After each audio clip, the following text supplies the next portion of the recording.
Hello students, we learn about finding the square of any number between 0 to 100. For example, we find the square of 42.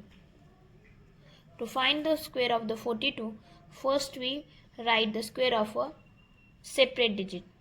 आपको अगर 42 का square find out करना है तो separate digit का square find out करना पड़ेगा. जैसे कि 4 का स्क्वायर है 16 और 2 का स्क्वायर है 4.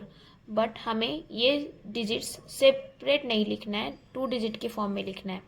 Like 16 4 square and 2 square is a 0 4.